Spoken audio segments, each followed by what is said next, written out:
taking a look at the forecast closer to home. It's been quite a roller coaster today. Let's get straight to Alex Alisi because he's tracking another round of storms heading in now. That's right, Nancy. You can see these showers and storms building from the north and the west down towards the south and the east. Quite an amount of lightning over near Ocala, but Salt Springs still picking up on some light to moderate rain, pushing through pretty quickly. This batch of rain is now moving its way through Anthony, through Ocala, down through Bellevue and towards Weirsdale and the Villages. Again, quite a bit of lightning in there and those heavy downpours, but they are quite quick moving. Pretty gusty in there as well near Dunellen.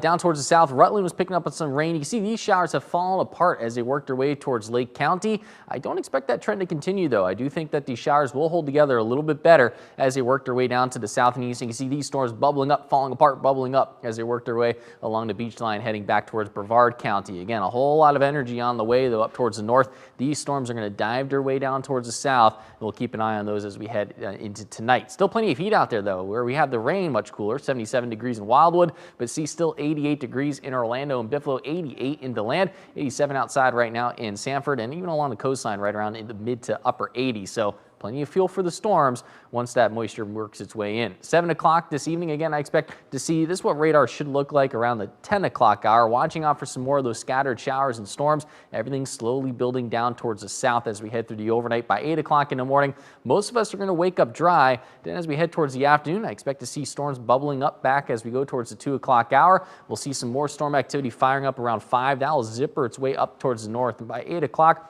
I think Futurecast's a little undersold. I think we'll see a little bit more in the way of shower and storm activity, and then that will fade away as we head towards your Monday morning. So we do have an isolated risk for severe weather for tomorrow, so not expecting to be quite as active as what we saw today, but there's still a risk there, so be sure to stay weather aware as we go through the day tomorrow. So tomorrow, mostly cloudy skies to start, watching the radar around 3 o'clock, and then scattered storms as we head towards the 6 o'clock hour. Temperature back down to about 86 after reaching daytime highs right around the 90-degree mark as we go through tomorrow afternoon. Let's take a look at the tropics now. We do have this tropical wave making its way to the west about 8 miles an hour to the west. Winds are still at 25.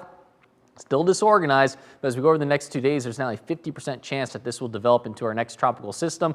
So a tropical depression likely to form as we go over the next week. You can see most of the models bring it pretty consistently out towards the west, and then most of the models bring it up towards the north, but a few of them are bringing them into the Caribbean. So that's something we'll have to keep a close eye on as we head towards the middle to end of next week. Intensity models also have this really ramping up. They've been pretty consistent of bringing this up to at least a Category 1 or Category 2 hurricane. So that's something we'll have to watch as we go to Wednesday and Thursday of next week again. But closer to home, it's staying quite wet out there. Look at the week. We're going to see those rain chances staying quite elevated, 50 to 60%. So scattered showers and storms expected pretty much each and every afternoon next week, with those daytime highs staying quite warm as well in the upper 80s to low 90s.